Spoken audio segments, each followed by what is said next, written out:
Good morning students. Last time हम question number 21 तक कर चुके हैं। अब हम क्वेश्चन नंबर 22 से करेंगे। देखिए इसमें उन्होंने कहा है the angle of elevation of a cloud from a point 60 metre above a lake is 30 degree. इसमें उन्होंने कहा आपको एक लेक दे रखी है, इससे अगर आप 60 मीटर ऊपर जाते हैं लेक से, वहां पर कोई पॉइंट है, वहां से अगर आप क्लाउड को देखते हैं तो उस केस में एंगल ऑफ एलिवेशन जो है वो कितने का बनता है? एंगल ऑफ एलिवेशन बनता है 30 डिग्री का।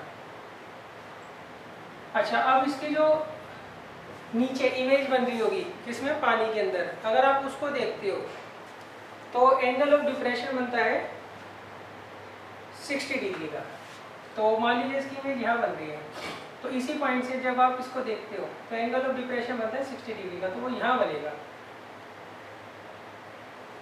अब नेक्स्ट पूछा गया find the height of the cloud. अब आपको क्या करनी है, हाइट निकालनी है किसकी, क्लाउड की। अच्छा, कहाँ से निकालनी होगी हमें? वाटर के सरफेस से निकालनी होगी हाइट किसकी, क्लाउड की। तो आप इसे ज्वाइन कर लीजिए और इसे भी नीचे ड्रॉ कर लीजिए और इसे ज्वाइन कर दीजिए। ये एंगल 90 का होगा, ये 90 का होगा। अच्छा, ये एंगल 60 है तो ये 60 हो गया। अब हमें क्या करना है, हाइट फाइंड आउट करनी है, मतलब यहाँ से यहाँ तक के डिस्टेंस हमें क्या करना है, फाइंड आउट करना है। इसे ले लेता हूँ A B C D E F और जी। अच्छा, इसको आप खुद ही एक्सप्लेन कर लेना फिगर को, मैं आपको सॉल्यूशन करवा देता हूँ। अच्छा, फ्रॉम फिगर देखिए, अगर ये 60 मीटर है तो ये भी 60 मीटर होगा और इस डिस्टेंस को आप x मान लीजिए। अब देखिए ये एज अ प्लेन मिरर काम करेगा, तो जितना दूर ऑब्जेक्ट होगा उतनी डीप क्या होगी, इसकी इमेज बनेगी। तो अगर ये डिस्टेंस 60 प्लस x है तो ये जो डिस्टेंस होगा ये भी कितना होगा बच्चों, 60 प्लस x होगा। तो अब देखिए सबसे पहले हम लेते हैं इस डिस्टेंस को, आप ले लीजिए y, तो ये भी y हो जाएगा फ्रॉम फिगर। तो सबसे पहले लेते हैं हम इन ट्रायंगल AFG।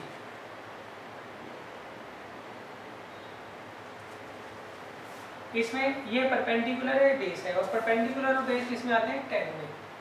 तो 10 60 किसके बराबर आ गया, perpendicular, that means AF upon base. Base कितना है, FG। तो 10 60 कितना होता है, √3। AF कैसे निकालोगे आप, A से लेके F तक का डिस्टेंस, वो क्या होगा, ये 60 है और ये 60 प्लस x है, तो ये आ गया 120 प्लस x। और FG कितना दे रखा है, y। तो अब आप क्या करिए, क्रॉस मल्टीप्लाई कर लीजिए, तो √3y किसके बराबर आएगा, 120 प्लस x के। तो इसे हम मान लेते हैं इक्वेशन 1। अब आप आइए इस ट्रायंगल में, इन ट्रायंगल BCA, इसमें 10 30 डिग्री किसके बराबर आएगा, परपेंडिकुलर कितना है BC और बेस कितना है AC। तो 10 30 होता है 1/√3। BC आपको दे रखा है x और AC दे रखा है y, क्रॉस मल्टीप्लाई कर लीजिए, तो y कितना आएगा, √3x। इसे ले लेंगे सेकेंड। अब देखिए फ्रॉम फर्स्ट एंड सेकेंड, आप y की वैल्यू यहाँ रख दीजिए।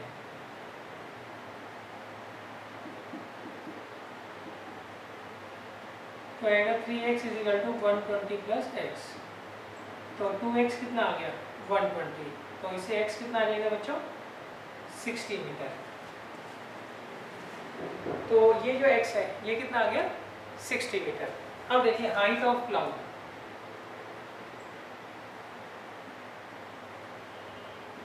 Height of cloud from the surface of the water of lake, वो क्या होगा, BD होगा। और BD कितना है, 60 plus x, that means 60 plus 60, that means 120 metre.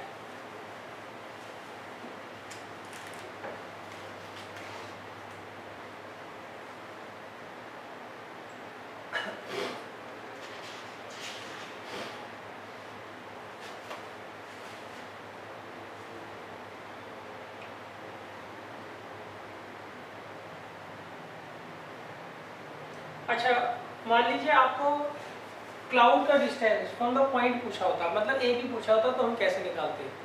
सही, ये क्वेश्चन आप पहले कर चुके हो, मगर वो क्या था, अल्फा और बीटा के टर्म में था, अल्फा और बीटा के टर्म में था ये क्वेश्चन। ये क्वेश्चन नंबर 8 था, क्वेश्चन नंबर 8 की तरह ही है, वहाँ पे 30 और 60 की जगह आपको अल्फा और बीटा एंगल्स दे रखे थे।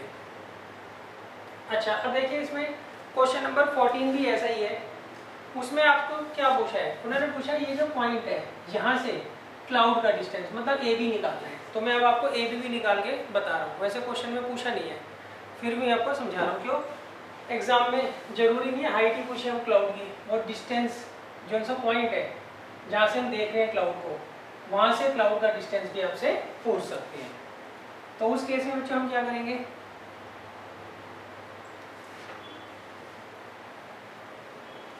ये वाला ट्रायंगल तो एज इट इज लेंगे हम, ए एफ जी, सही, इसमें 10 60 लगाकर हम क्या करेंगे, वाई और एक्स में क्या करेंगे, रिलेशन फाइंड आउट कर लेंगे। अच्छा, अब देखिए यहाँ पर हम आएंगे इन ट्रायंगल ए बी सी,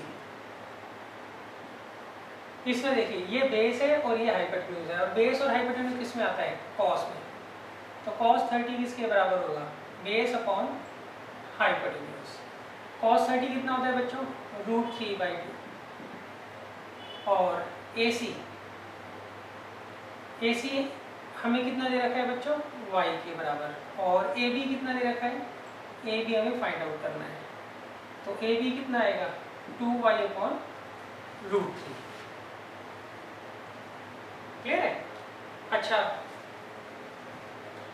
अब हमें क्या करना है, यहाँ से y की वैल्यू उठाकर रखनी है, तो y की वैल्यू आप कैसे रखोगे, पहले तो समझ लीजिए, उसके लिए हमें x निकालना पड़ेगा ना, उसके लिए हमें क्या करना पड़ेगा, x तो निकालना ही पड़ेगा ना, क्यों, यहाँ पर जो आपको y की वैल्यू दे रखी है वो इन टर्म्स ऑफ x दे रखी है, सही, तो उसके लिए हमने ये ट्रायंगल तो ले लिया AFG, और दूसरा वो ट्रायंगल ले लेंगे इन ट्रायंगल ABC, क्या आएगा बच्चों, 1030 किसके बराबर आएगा, परपेंडिकुलर अपॉन बेस, तो 1030 कितना होता है, 1/√3, BC दे रखा है x और ये दे रखा है y, तो इससे y किसके बराबर आ गया, √3x के। तो पहले आप इसे सॉल्व करोगे, फिर इसे सॉल्व करोगे, और फिर इन दोनों को सॉल्व कर हम क्या करेंगे, x की वैल्यू निकाल लेंगे, सही है, जैसे हमने लास्ट क्वेश्चन में किया था, मैंने गलती से उसको रब कर दिया, ध्यान नहीं दिया, तो पहले जैसे आपने पिछला क्वेश्चन किया है वैसे ही आप क्या करोगे, एज इट इज इसको करोगे, सही। उसके बाद ये फर्स्ट और ये सेकंड इक्वेशन आ गई, अब इसे हम सॉल्व कर लेंगे फ्रॉम फर्स्ट एंड सेकंड।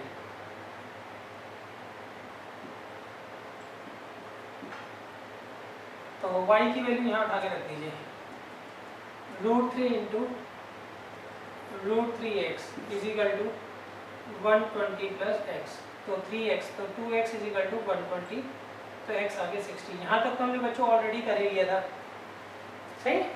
अच्छा, अब x हमारे पास कितना आ गया, 60, क्लियर है। अच्छा, तो देयरफॉर y किसके बराबर आ जाएगा, y किसके बराबर दे रखा है, √3x में, तो 60√3 आ गया y, क्लियर है। तो पहले आप ये करोगे, फिर ये, फिर आप ये करोगे, अब हम क्या करेंगे, यहाँ पर y की वैल्यू रख देंगे, y की वैल्यू क्या है बच्चों, 60√3 अपॉन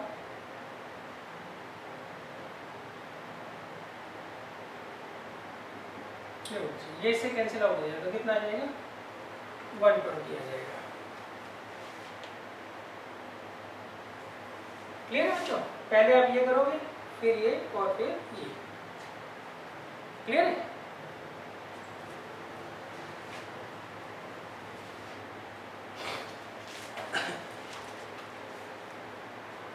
देखिए जो क्वेश्चन नंबर 22 में है उसमें आपसे सिर्फ BD इन्होंने पूछा था, सही, वो मैंने आपको बता ही दिया।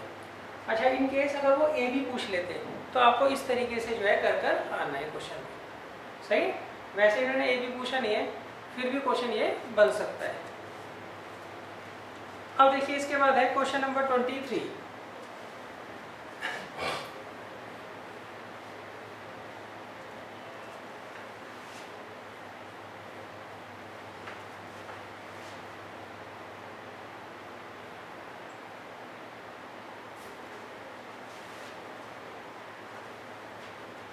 देखिए क्वेश्चन नंबर 23 में मैंने क्या कहा है, इसमें मैंने कहा है an aeroplane when 400 metre high passes vertically above another aeroplane at an instant when the angle of elevation of the same point of the observation on the ground are 60 degree and 45 degree respectively. How much is the second plane from the first? देखिए इसमें मैंने कहा एक aeroplane है, जब वो 400 metre ऊपर उड़ रहा होता है तो वो किसी दूसरे प्लेन के ऊपर से जाता है, क्लियर है? When the angle of elevation of the same point of observation on the ground are 60 degree and 45 degree respectively. अब देखिए अब हम क्या करते हैं, इन दोनों प्लेन्स को कहाँ से देखते हैं, ग्राउंड के ऊपर किसी पॉइंट से देखते हैं। तो जो एंगल ऑफ एलिवेशन बनता है, एक तो बनता है 45 डिग्री का और एक बनता है 60 डिग्री का। ये 45 है और ये 60 डिग्री। तो बच्चों हमें क्या निकालना है, हमें इन दोनों प्लेन्स के बीच का डिस्टेंस फाइंड आउट करना है। तो देखिए कैसे करोगे, इसमें मैंने कहा एक एरोप्लेन है वो 400 मीटर अबव है, कहाँ से, ग्राउंड से। अच्छा उसी टाइम जब वो 400 मीटर ऊपर है ग्राउंड से, वो किसी दूसरे प्लेन के जस्ट ऊपर से पास हो रहा है, क्लियर है? अच्छा अब सेम टाइम पर अगर आप ग्राउंड पर कोई पॉइंट ले लेते हो, वहाँ से अगर आप दोनों एरोप्लेन को देखते हो तो एक पे बनता है 45 डिग्री का एंगल ऑफ एलिवेशन, एक पे बनता है 60 डिग्री का। तो हमें क्या करना है, इनके बीच का डिस्टेंस फाइंड आउट करना है। तो फिगर बच्चों आप एक्सप्लेन कर लीजिएगा, फिगर एक्सप्लेन करने के और प्रॉपर डायग्राम बनाने के मार्क्स होते हैं, प्रॉपर फिगर बनाने के मार्क्स होते हैं, ये ध्यान रखिएगा आप। तो देखिए सबसे पहले हम लेंगे इन ट्रायंगल ABC। तो tan 45 डिग्री किसके बराबर आएगा, परपेंडिकुलर अपॉन बेस। tan 45 कितना होता है 1, BC कितना दे रखा है बच्चों, इसे आप x मान लीजिए और इसे y मान लीजिए। तो BC दे रखा है आपको y और AB दे रखा है x, तो x किसके बराबर आ गया, y के। अब आप आइए इन ट्रायंगल DBA,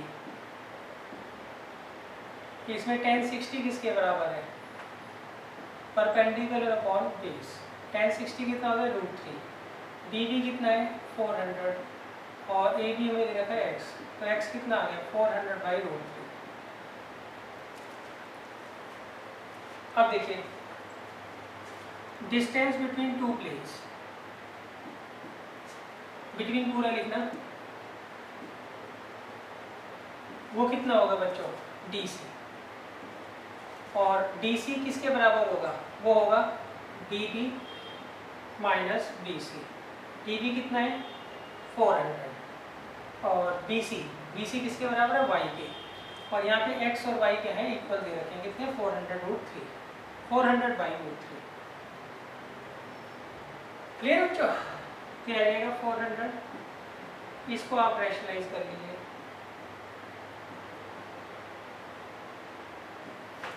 क्या आएगा 400 माइनस 400√3/3 मीटर। अगर मान लो इन केस आपको वैल्यू दी होती है उन्होंने किसकी, √3 की, तो √3 की वैल्यू यहाँ पुट करके आप इसे सॉल्व कर लीजिएगा।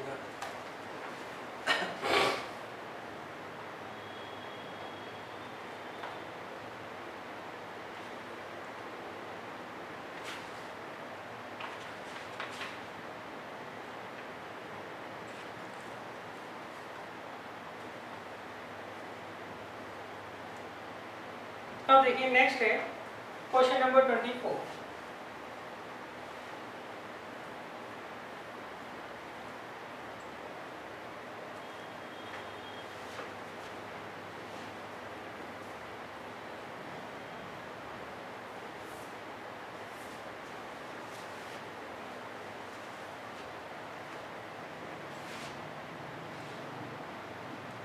देखिए क्वेश्चन नंबर 24 में लिखा है determine the height of the mountain. हमें क्या करना है, हाइट निकालनी है किसकी, माउंटेन की। if the elevation of its top at an unknown distance from the base is 60 degree। देखिए इसमें उन्होंने एक माउंटेन है, अब इसके बॉटम से उस अननोन डिस्टेंस से अगर आप इसके टॉप को देखते हो तो एंगल ऑफ एलिवेशन कितने का बनता है, 60 डिग्री का एंगल ऑफ एलिवेशन बनता है।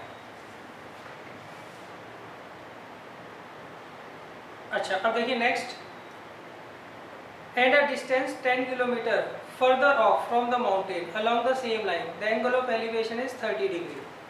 अच्छा अब अगर मान लीजिए इससे आप कितना डिस्टेंस दूर चले जाते हो, 10 किलोमीटर फर्दर चले जाते हो दूर,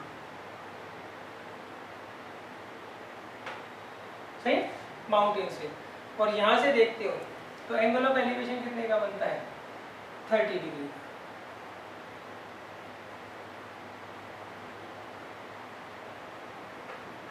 तो हमें क्या करना है,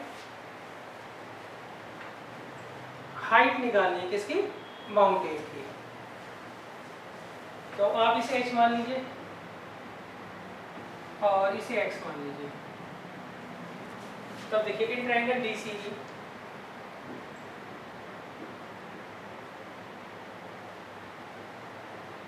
यहाँ पर देखिए tan 60 किसके बराबर होगा, परपेंडिकुलर अपॉन बेस, तो tan 60 आ गया √3, DC दे रखा है h और BC दे रखा है x, तो √3x किसके बराबर है, h। अब आप आइए बड़े ट्रायंगल में, इन ट्रायंगल DCA, इसमें tan 30 किसके बराबर होगा, परपेंडिकुलर हो गया DC और बेस हो गया AC, तो DC कितना दे रखा है हमें h और AC कितना दे रखा है 10 प्लस x, क्रॉस मल्टीप्लाई कर दीजिए। अब देखिए फ्रॉम फर्स्ट एंड सेकंड, यहाँ पर हम क्या करेंगे, h की वैल्यू रख देंगे,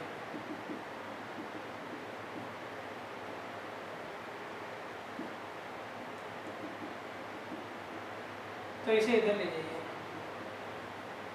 तो x कितना आ जाएगा बच्चों, 5, तो x जो है वो आपको 5 मिल गया। अब हमें निकालना तो h है। अब देखिए height of mountain, height of mountain आपको दे रखी है DC, DC किसके बराबर है, h के, और h किसके बराबर है, √3x के, तो x कितना निकाला है बच्चों हमने, 5, तो ये आपकी हाइट आ गई किसकी, माउंटेन की। अच्छा अब अगर मान लीजिए इन केस आपको √3 की वैल्यू दे रखी है तो आप पुट कर कर इसे सॉल्व कर लीजिएगा, सही। मान लीजिए √3 की वैल्यू आपको दे रखी है 1.732, अच्छा ये सॉरी किलोमीटर है बच्चों ये, तो 5 × 1.732 किलोमीटर, तो आ जाएगा 8.66 किलोमीटर, क्लियर है। अच्छा अगर वो कहते हैं जी 2 डेसिमल प्लेस तक, 3 डेसिमल प्लेस तक आपको क्या करना है, हाइट निकालनी है किसकी, माउंटेन की, तो उस केस में √3 की वैल्यू आपको याद होनी चाहिए। √3 की वैल्यू याद कर लीजिए, छोटी सी है 1.732, 3 डेसिमल प्लेस तक लेनी है तो 1.732, 2 डेसिमल प्लेस तक लेनी है तो 1.73, जरूरी नहीं है वो आपको दे √3 की वैल्यू, √3 √2 की वैल्यू आपको याद होनी चाहिए, सही।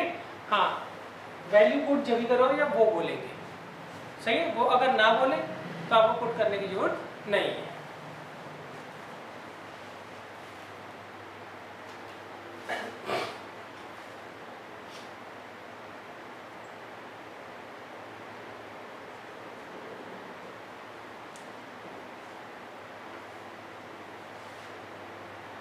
अब देखिए नेक्स्ट है क्वेश्चन नंबर 25।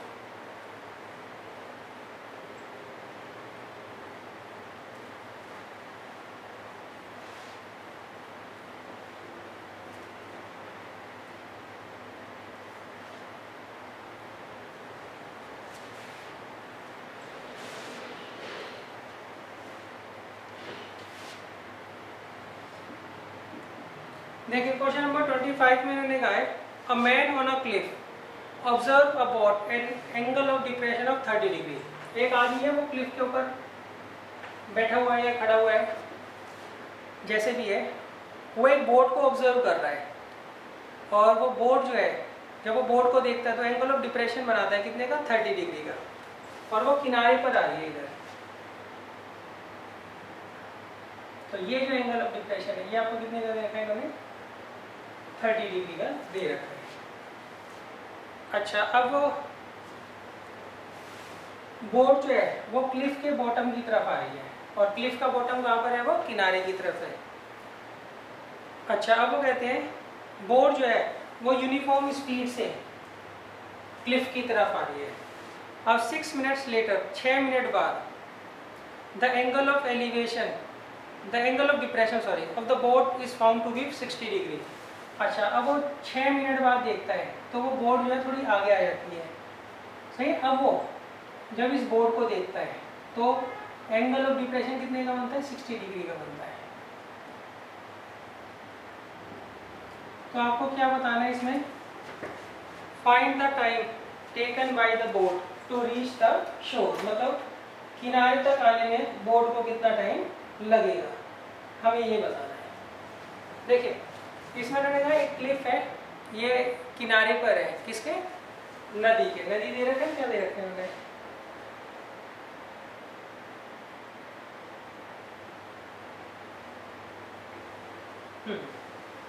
सही, नदी होगी जो भी होगा। अच्छा, क्लिफ जो है वो नदी के किनारे पर है। अच्छा, वो किसी बोर्ड को देखता है और एंगल ऑफ डिप्रेशन कितने का बनाता है, 30 डिग्री का। अच्छा, वो बोर्ड जो है वो क्लिफ की तरफ आ रही है। अब वो ये देखता है 6 मिनट बाद कि एंगल ऑफ डिप्रेशन जो है वो 30 की जगह कितना हो गया है, 60 हो गया है। तो आपको बताना है यहाँ तक आने में उसको कितना टाइम लगेगा। डी से सी जाने में उसको 6 मिनट लगते हैं, तो आपको बताना है डी से बी तक जाने में उसको कितना टाइम लगेगा। तो उसके लिए हम क्या करते हैं बच्चों, इस डिस्टेंस को तो x मान लेते हैं और इस डिस्टेंस को y मान लेते हैं। तो उस केस में क्या होगा, जो रिलेशन x और y का होगा इन टर्म्स ऑफ डिस्टेंस, उतना ही टाइम उसके अकॉर्डिंग क्या होगा, लगेगा बोर्ड को। क्लियर है? देखो, हम x और y का रिलेशन निकाल लेंगे, जो x और y का एज अ डिस्टेंस रिलेशन होगा वही रिलेशन क्या होगा, time taken by the board होगा to cover distance x and distance y। तो सबसे पहले हम x और y का रिलेशन निकाल लेते हैं, उसके बाद सोचेंगे क्या करना है। तो फिगर को आप खुद एक्सप्लेन कर लीजिएगा। यहाँ आप लेंगे इन ट्राइंगल ABC, सही। अच्छा, देखिए ये 30 है तो ये 30 हो गया अल्टरनेट इंटीरियर एंगल, ये 60 है तो ये 60 हो गया अल्टरनेट इंटीरियर एंगल। तो हम यहाँ लेंगे इन ट्राइंगल ADB, पहले ABC ले लेते हैं। चलो, तो 10 60 किसके बराबर आएगा, परपेंडिकुलर अपॉन बेस। तो 10 60 कितना है, √3। AB कितना है, h, और BC कितना है, y। तो √3y किसके बराबर आ गया, h के। अब देखिए इन ट्राइंगल ABD, इसमें 10 30 किसके बराबर होगा, AB अपॉन BD के। तो 10 30 होता है 1/√3। AB कितना है, h, और BD कितना है, x + y। तो x + y किसके बराबर आ गया बच्चों, √3h के। अब देखिए फ्रॉम फर्स्ट एंड सेकंड, यहाँ पर हम क्या करेंगे, h की वैल्यू उठा के रख देंगे।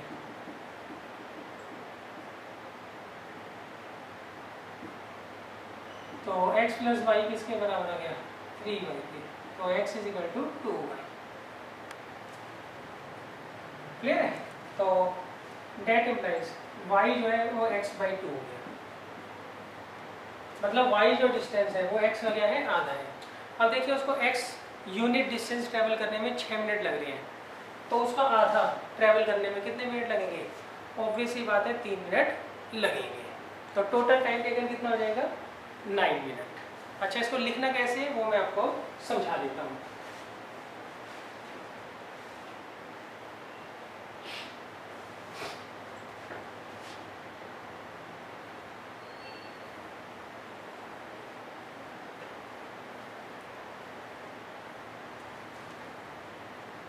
देखिए, time taken Y boat to cover x unit distance.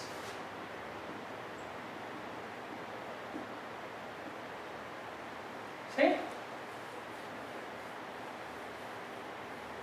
कितना लग रहा है बच्चों टाइम उसको? 6 minute. Therefore, time taken by boat to cover 1 unit distance. 1 unit distance travel करने में कितना लगेगा उसको? 6/x मिनट लगेंगे. क्लियर है?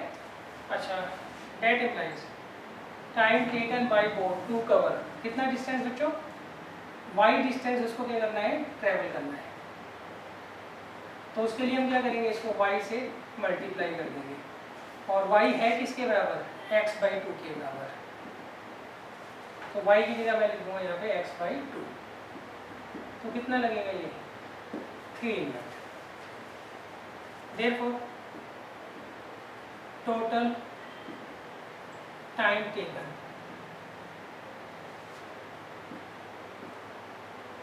by boat to reach shore वो कितना आ जाएगा? 6 + 3 that means 9 मिनट्स. इसका मतलब 9 मिनट में वो किनारे तक पहुंच जाएगी boat.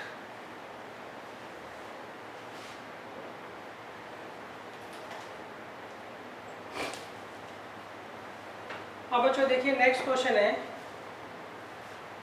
Question number 26. Question number 26 में आपको नहीं करवा रहा, उसका रीज़न है क्वेश्चन नंबर 26 और 23 सेम है, बस डिफरेंस क्या है? वहाँ पर 400 मीटर डिस्टेंस दे रखा है, यहाँ पे 4000 मीटर डिस्टेंस दे रखा है. तो ये आप खुद कर लीजिएगा.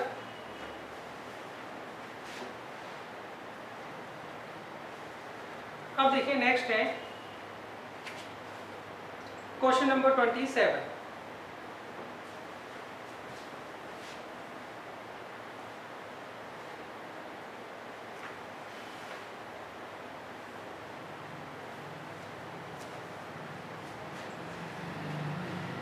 देखिए क्वेश्चन नंबर 27 में उन्होंने क्या कहा है? इसमें उन्होंने कहा है a boy standing on the ground and flying a kite with a string 150 metre at an angle of elevation of 30 degree. देखिए इन्होंने कहा बॉय है वो ग्राउंड के ऊपर खड़ा हुआ है और 150 मीटर लंबी स्ट्रिंग से वो क्या कर रहा है? पतंग को उड़ा रहा है. और ये एंगल ऑफ एलिवेशन जो स्ट्रिंग है वो कितना बनाती है? 30 डिग्री का बनाती है. अच्छा, अब सेकंड केस में another boy is standing on the roof of 20 metre high building and flying his kite at an angle of elevation of 45 degree. Both are on the opposite side of the kites. देखिए अब दूसरा लड़का जो है वो एक घर की छत के ऊपर खड़ा है और वो कितनी ऊपर है? बिल्डिंग के ऊपर खड़ा हुआ है और बिल्डिंग की हाइट जो है वो 25 मीटर है. 25 मीटर. वो भी पतंग उड़ा रहा है और वो उड़ा रहा है 45 डिग्री के एंगल ऑफ एलिवेशन पर और दोनों के दोनों बॉयज जो है वो अपोजिट साइड में है. Find the length of the string in metres correct to 2 decimal places points that the second boy must have so that 2 kites can meet. अब देखिए ये 45 डिग्री के एंगल ऑफ एलिवेशन पे क्या कर रहे हैं? पतंग को उड़ा रहा है. अब वो कहते हैं इसकी काइट की इसकी जो स्ट्रिंग है वो कितनी लंबी हो ताकि ये दोनों पतंगे जो है वो आपस में मीट कर सके. दोनों पतंगे जो आपस में मीट कर सके.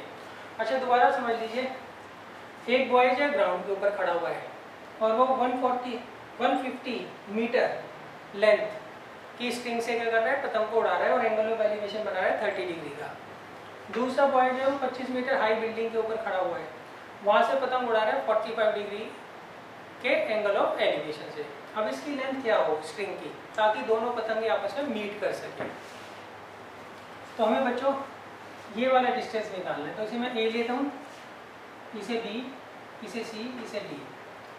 अब मुझे ए डी निकालना है तो मैं तो राइट एंगल ट्रायंगल बनाऊंगा ना. यहाँ से परपेंडिकुलर डाला, यहाँ से परपेंडिकुलर डाला, ये ले लूँगा ई और ये ले लूँगा एफ. अब हमें क्या करना है? ए डी निकालना है.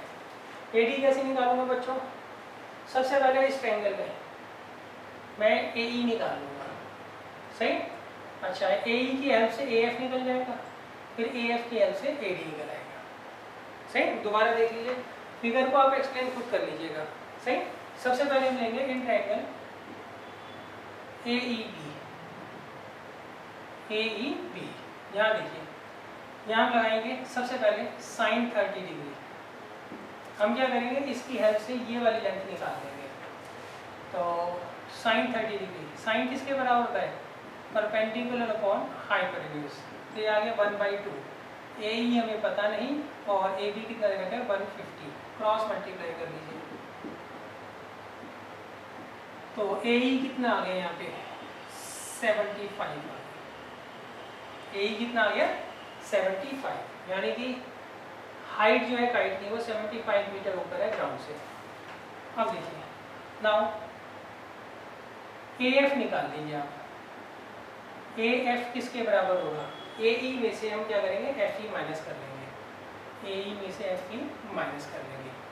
तो ए ई कितना है बच्चों 75, और एफ ई कितना है 25, तो ये आ गया 50 मीटर। क्लियर है। तो ए एफ आ गया 50 मीटर। अब देखिए इन ट्रायंगल ए एफ ई, सही। अब आपको ये परपेंडिकुलर दे रखा है, हाइपोटेन्यूज पूछा है, तो साइन लगा देंगे हम। साइन 45 किसके बराबर होगा, परपेंडिकुलर अपॉन हाइपोटेन्यूज। तो ए एफ कितना दे रखा है 50, 1/√2 होता है, सॉरी। अच्छा, ए डी कितना दे रखा है, फाइंड आउट करना है। तो ए डी आ जाएगा 50√2, सही। अब हम क्या करेंगे, √2 की वैल्यू रख देंगे, वो होती है 1.414। क्लियर है। तो इसे आप कर लीजिए सॉल्व। 70.70 मीटर, ये जो है हाइट आ जाएगी, लेंथ आ जाएगी किसकी, स्ट्रिंग की।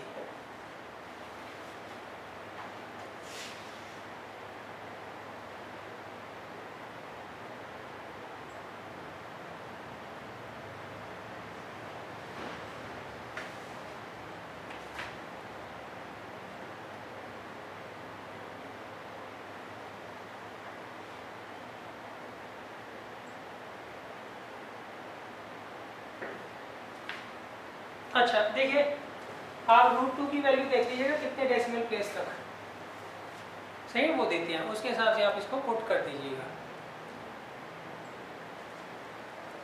अच्छा, अब इसमें देखिए अगर थोड़ा सा चेंज हो, वो कहेंगे दोनों के दोनों बच्चे जो एक ही साइड खड़े हैं, तो उस केस में फिगर कैसे बनेगी। सॉल्यूशन तो बच्चों यही होगा, सही। यहाँ पर एक बच्चा है, वो 150 मीटर लेंथ से, 150 मीटर लेंथ की, सही, स्ट्रिंग से वो क्या कर रहा है, काइट को उड़ा रहा है, और एंगल ऑफ एलिवेशन कितने का दे रखा है 30 डिग्री का।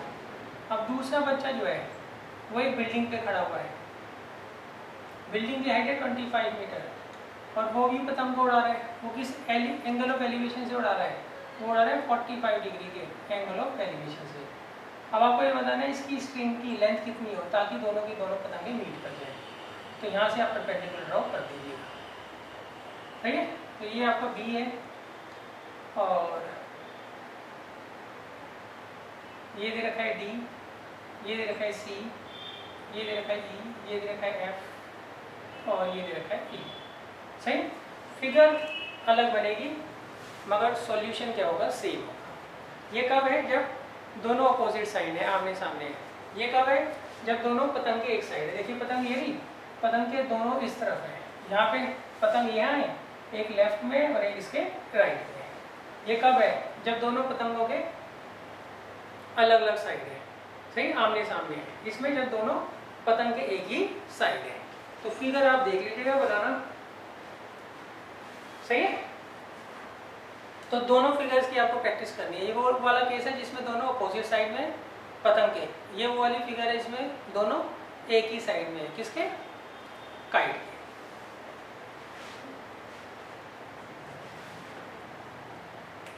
अब देखिए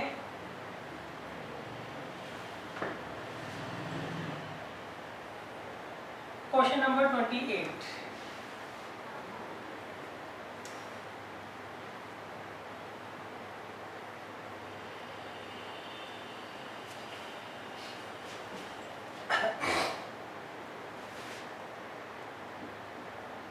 देखिए क्वेश्चन नंबर 28 में इन्होंने क्या कहा है, the angle of elevation of the top of the tower from 2 points distance a and b from the base and in the same straight line with it are complementary, prove that height of the tower is under root ab। देखिए इन्होंने कहा आपको एक ये tower दे रखा है, अब आप क्या करते हैं, इस टावर से एट ए डिस्टेंस a और at a distance b 2 points लेते हैं और यहाँ से आप टॉप ऑफ द टावर को देखते हो, तो एंगल ऑफ एलिवेशन जो बनते हैं वो कॉम्प्लीमेंट्री बनते हैं। तो हमें जो है हाइट प्रूव करनी है, किसके बराबर होगी, अंडर रूट ए बी के बराबर होगी। किसकी हाइट, टावर।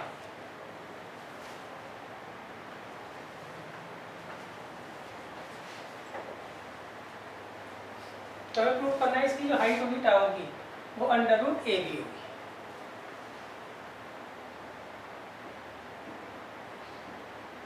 देखिए एक बार दोबारा समझ लीजिए, इसने कहा आपको ये टावर दे रखा है, टावर के बॉटम से एट ए डिस्टेंस ए और एट ए डिस्टेंस बी आपने 2 पॉइंट्स लिए, इन दोनों पॉइंट से जब आप टॉप ऑफ द टावर को देखते हो तो जो एंगल ऑफ एलिवेशन बनते हैं वो कॉम्प्लीमेंट्री बनते हैं।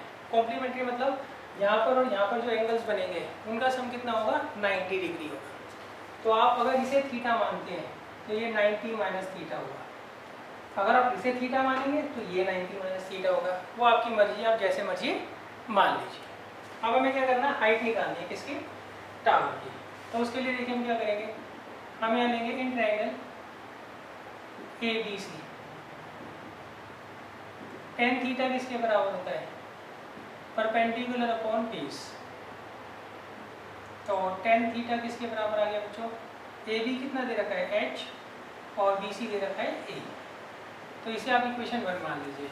अब हम आएंगे दूसरे ट्रायंगल में, in triangle A B D, इसमें देखिए tan 90 माइनस थीटा किसके बराबर होगा, परपेंडिकुलर अपॉन बेस। तो tan 90 माइनस थीटा क्या होता है, cot थीटा। ए बी दे रखा है h और बी डी दे रखा है b। अब देखिए इनको मल्टीप्लाई कर दीजिए, tan थीटा और cot थीटा में क्या रिलेशन होता है, दोनों एक दूसरे के क्या होते हैं, रेसिप्रोकल होते हैं, मतलब दोनों को जब आप मल्टीप्लाई करोगे तो 1 आएगा। तो हम यहाँ लिखते हैं 1 × 2 लिख देना, on multiplying equation 1 and 2 we get, तो क्या आएगा tan theta into cot theta is equal to h/a into h/b। तो ये तो 1 आ गया क्योंकि एक दूसरे के रेसिप्रोकल होते हैं, h² अपॉन ए बी। अब आप क्रॉस मल्टीप्लाई कर लीजिए, तो ए बी किसके बराबर रहेगा, h² के, h कितना आ गया अंडर रूट ए बी। तो हाइट जो है किसकी, टावर की, वो क्या होगी, अंडर रूट ए बी होगी।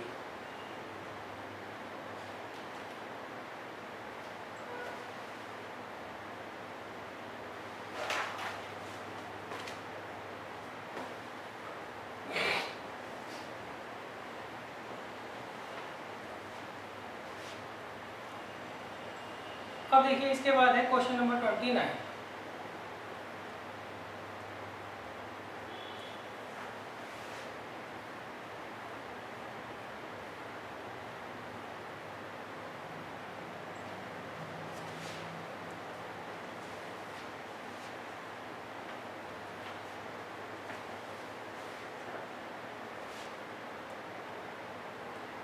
देखिए क्वेश्चन नंबर 29 मैंने कहा है, अ round balloon of radius a subtends an angle theta at the eye of the observer।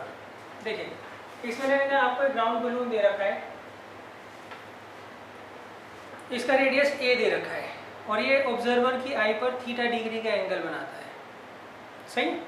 अब ये कैसे निकालेंगे, ना तो ये एंगल ऑफ एलिवेशन है ना ये एंगल ऑफ डिप्रेशन है। देखिए मान लीजिए ऑब्जर्वर की आई ये है, सही। अब इस पर ये बलून थीटा एंगल कैसे बनाएगा ये आप समझ लीजिए। सही है ना? तो ये कह रहे हैं जी एंगल ऑफ एलिवेशन है, ना ही कह रहे हैं एंगल ऑफ डिप्रेशन है। सीधा उन्होंने बोल दिया कि ऑब्जर्वर की आई पर ये जो बलून है ये थीटा डिग्री का एंगल बनाता है। तो देखिए इसका मतलब क्या होता है, ये ऑब्जर्वर की आई है वो क्या करेगी, एक बार तो इसके टॉप को देखेगी तो ये लाइन ऑफ साइट होगी, और एक बार इसके बॉटम को यहाँ पर देखेगी, एक ये लाइन ऑफ साइट है। इनके बीच का जो एंगल है ये थीटा है, ये मतलब होता है इसका। क्लियर है? तो ये ध्यान रखिएगा, ना तो ये एंगल ऑफ एलिवेशन है ना ये एंगल ऑफ डिप्रेशन है। क्लियर है? अच्छा, अब ये रेडियस हमने ड्रॉ कर दी। अभी ऐसे टेंजेंट काम करेगा ना, और टेंजेंट और रेडियस के बीच में क्या होता है, हमेशा 90 डिग्री का एंगल होता है। सही है? ये हमने सर्कल चैप्टर में पढ़ा है। टेंजेंट और रेडियस आपस में क्या होते हैं, परपेंडिकुलर होते हैं, कहाँ पर, at the point of contact. अच्छा, अब देखिए इन्होंने क्या कहा आगे, while the angle of elevation of it centre is 5। अब देखिए, अब वो कहते हैं यहाँ से ऑब्जर्वर की आई से अगर आप एंगल ऑफ एलिवेशन देखते हो किसका, सेंटर का, तो अंतर 5। सही? अब देखिए एंगल ऑफ एलिवेशन आपको पता ही है, हमेशा हम ये ऑब्जर्वर की आई है, यहाँ से हम क्या करेंगे, हॉरिजॉन्टल लाइन खींचेंगे।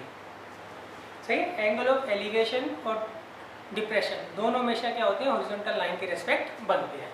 अब अगर यहाँ से हम सेंटर को देखते हैं किसके, बलून के, तो एंगल ऑफ एलिवेशन कितने का बनता है, 5 का बनता है। यहाँ से परपेंडिकुलर डालकर आप ट्रायंगल पूरा कर लीजिए। अब हमें बच्चों क्या निकालना है, prove that height of the balloon, हमें हाइट निकालनी है बलून की, from the centre of the balloon, from the ground. Centre of the balloon से हाइट कहाँ से, ग्राउंड की। सही?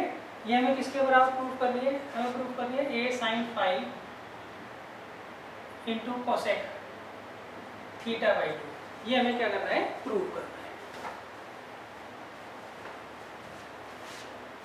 इसे आप a ले लीजिए, इसे b, इसे c, इसे d। तो हमें ये चीज़ क्या करनी है, प्रूव करनी है। OD जो है हमें फाइंड आउट करना है, और हमें प्रूव करना है OD इसके बराबर आएगा। सही? कैसे करेंगे आप देख लीजिए। आप देखिए, सबसे पहले आप इन दोनों ट्रायंगल्स को कॉन्ग्रुएंट कर लीजिए। ट्रायंगल BOA को कॉन्ग्रुएंट कर लीजिए ट्रायंगल BOC के। सही है? जब दोनों ट्रायंगल कॉन्ग्रुएंट हो जाएंगे तो एंगल 1 और एंगल 2 दोनों थीटा बाई 2 आ जाएंगे, बाई CPC। क्लियर है?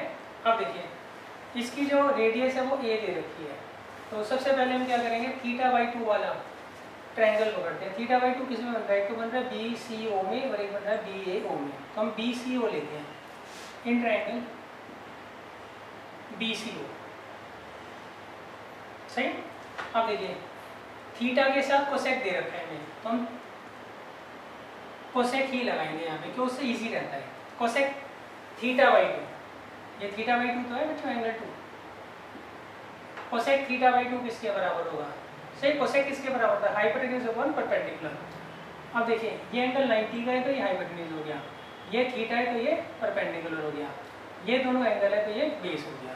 तो देखिए ये किसके बराबर था, हाइपोटेन्यूज अपॉन परपेंडिकुलर। तो कोसेक थीटा बाई 2, OC को आप यहाँ ले जाइए। OB कितना है, फाइंड आउट करना है। OC कितना है आपको, a दे रखा है, रेडियस ऑफ द सर्कल, इसे यहाँ ले जाइए। a cosec theta by 2 is equal to OB। तो हमने OB क्या किया, फाइंड आउट कर लिया। अब आप आइए इन ट्रायंगल BDO। अब यहाँ पे एंगल 5 दे रखा है, तो 5 में कौन सा लगाना है, साइन। तो साइन 5 किसके बराबर होता है, perpendicular, that means OD upon hypotenuse, that means OB।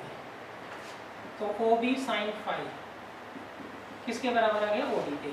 OB की वैल्यू उठा के यहाँ रख दीजिए, a cosec theta by 2 into sine 5 is equal to OD। यही हमें क्या करना था, प्रूव करना है। यहाँ लिख देंगे यूजिंग 1। क्लियर है? तो ये आप कर लीजिएगा। सही है? और इसमें ये ऑब्जर्वर की आई पर एंगल कितने का बना रहा था, थीटा का, तो उसको आप समझ लेना अच्छे तरीके से किस तरीके से ऑब्जर्वर की हाइट पर वो एंगल बना रहे हैं थीटा का। क्लियर है? क्यों? उसमें ना तो हम वर्ड यूज़ कर रहे हैं एंगल ऑफ एलिवेशन, ना ही वर्ड यूज़ कर रहे हैं एंगल ऑफ डिप्रेशन, तो वो आप जरूर समझ लीजिएगा। पहले हम इन दोनों ट्रायंगल्स को कॉन्ग्रुएंट करेंगे। तो CPCT से एंगल 1 और एंगल 2 दोनों क्या हो जाएंगे? θ/2 हो जाएंगे। सही? कैसे करोगे कॉन्ग्रुएंट?